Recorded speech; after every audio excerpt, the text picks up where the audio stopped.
teachings of Isaiah. So there's some fun stuff coming up in this Book of Mormon commentary. Brant brings up that the brass plates can be legitimately seen as a fourth tradition of the Old Testament. And I thought this was an important thing Brant did here. He says, not only are there textual changes, but it included entire books, such as Zenos and Zenock, that have otherwise been lost to history. So I think that's interesting that the brass plates give us a fourth tradition. And then Brant does suggest the idea of Sorensen that I've already elaborated on you on the Zenock and Zenos being lost prophets because they came from the north as opposed to the south in Judah. And if Zenos and Zenock were prophets from the northern tradition, of course it's understandable that they might be absent from the southern scriptures. That's on page 133. Now, Brant reads 1 Nephi 5, 14 through 16, where Lehi looks upon the plates. He contains his genealogy, the beginning of the scriptures, Adam and Eve, so on and so forth, the prophets and the prophecies, so on and so forth. Our received Old Testament that we have now in the King James Version, this also contains genealogies. However, these are the genealogies through Judah, you see, and the brass plates have the genealogy through Joseph. And this shows you the difference between the brass plates and the Masoretic text of the Old Testament. We have a new textual tradition here, and it is reflected, genuinely so, throughout the course of the Book of Mormon. So that's kind of an exciting discovery here. The Josephite genealogy is a further indication that the brass plates represents a different text from the one available to readers today. As Sorensen points out, the genealogy itself points to a northern origin for the brass plates. Well, the explanation that Laban kept the plates, because he too was a descendant of Joseph, tells us that the record is related to the tribe of Joseph, and that the task of preservation, if not adding to this text, was in the hands of the tribe of Joseph. And this is the Joseph of Egypt. So, we have the information about the brass plates because we have the Book of Mormon itself. So it's therefore possible that we have the Book of Mormon because the Lehites had the brass plates. These plates provided many of the models used in the development and the transmission of the Book of Mormon texts up to the time of Mormon's putting together all of the records. That is so fascinating, his compilation. The first obvious similarity, of course, is the preservation of their sacred religious history on metal plates, and Hamblin has shown some very excellent historical parallels there. The brass plates and Nephi's gold plates are both structurally similar, of course, and it may even be that Nephi's use of gold was an attempt to copy the brass. In a Mesoamerican codex, gold may have been so plentiful, comparatively speaking, that it was the logical choice. Physically, the brass plates provided an actual, real model for Nephi to produce his plates, probably on the same dimensional sizes. The language of the Nephite plates may have also been influenced by that of the brass plates, especially the necessity of understanding Egyptian to read the brass plates. We read that in Mosiah 1 and 4. So Egyptian is a big part of this.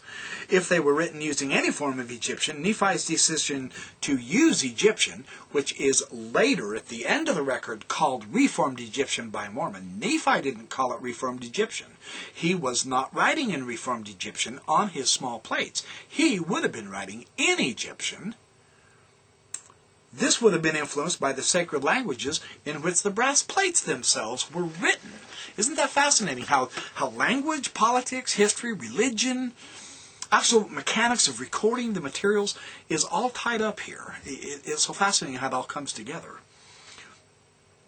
The brass plates were in the keeping of descendants of Joseph, who almost certainly also continued to add sacred texts to the compilation. Now, here's one of Brant's beautiful insights that so far none of the other LDS scholars have noted.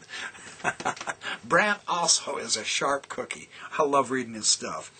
This lineal transmission of the records that we have in the Book of Mormon finds a parallel in a fragment in the Dead Sea Scrolls, of all things. Do not mourn for him. God will prepare many books, or scrolls, they're not sure which word it is, many revelations, and examine them and seek and know what will befall you. But do not damage them by erasure or wear. Do not bring shame on the priestly headplate. Thus you will keep up a good reputation for your father, and you will become a second foundation for your brothers. You will grow and understand and be glad in the light of the world. You will not be a disowned vessel. In this passage, the speaker is Levi, and he is declaring to his descendants the importance of the task of preserving his record. This expectation of a lineally preserved record is precisely the situation that we have with the brass plates and the lineage of Joseph. As noted, the brass plates apparently have a closer tie to Joseph than they do of Judah, because they come from the north, of course. This lineal affiliation may also have been influenced by the fact that the small plates were preserved and added to by a specific lineage, Nephi's lineage. See, this idea of lineage history goes way back, and we have parallels directly discovered archaeologically and historically with the Dead Sea Scrolls. Isn't that fun? And this is how the biblical record did it also. It is likewise a lineage history of Judah. That is so fascinating. Well, this dual transmission in line of the large and the small plates of Nephi. Now, have you ever wondered this? Branch insight here is interesting. Nephi made two different types of plates, large plates, small plates, so on and so forth. This actual division may have some connection to the model of the brass plates. This may have been where Nephi got his idea here. The brass plates were transmitted through the line of Joseph. But just as clearly now, the descendants of Judah maintained a set of scriptures also. This became the Masoretic text. This model of multiple sets of scripture might have also influenced the Nephite tradition of the large and small plates. Isn't that fun? Because the ancient Jews knew they had multiple sets of scriptures also. Nephi's proof. The JEPD tradition of the documentary hypothesis is proof of that. That's so interesting. The brass plates were transmitted through the descendants of a particular lineage, as opposed to the Masoretic text, which was transmitted through a different lineage, as opposed to the plates of Nephi, which were yet again transmitted through a different lineal tradition. So we have lots of different varying lineal traditions transmitting the records. We find it is biblical, and we find it fits the picture of the Book of Mormon. And we have confirmation of this in the Dead Sea Scrolls and the Biblos-syllabic scripts that Bill Hamblin has noted, including the very confluence of language, the Egyptian and the Hebrew. Wow! There are no loose ends.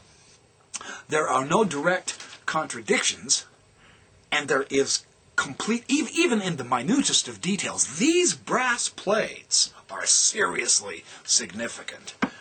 But I've saved the best analysis for last. Now we're ready to get to the real beauty of this documentary hypothesis. Sorensen brought it out really well, but none of them are as easy to understand, nor are they outlined as well as George Potter has done in his book, 10 More Amazing Discoveries. I love his analysis of how the documentary hypothesis shows that the Book of Mormon is absolutely for real. It is so fun. It is so interesting how he does this. And I've outlined a bunch of stuff. I've underlined some stuff. I'm going to skip and choose, but here we go. And he says the documentary hypothesis is really a controversial hypothesis. So why use it to test the Book of Mormon? Precisely because it is controversial. And because it's controversial, the world's best biblical scholars have put their absolute blood, sweat, and tears into making sure we understand the actuality of the documentary hypothesis. This is pitting the finest biblical scholarship with the Book of Mormon idea.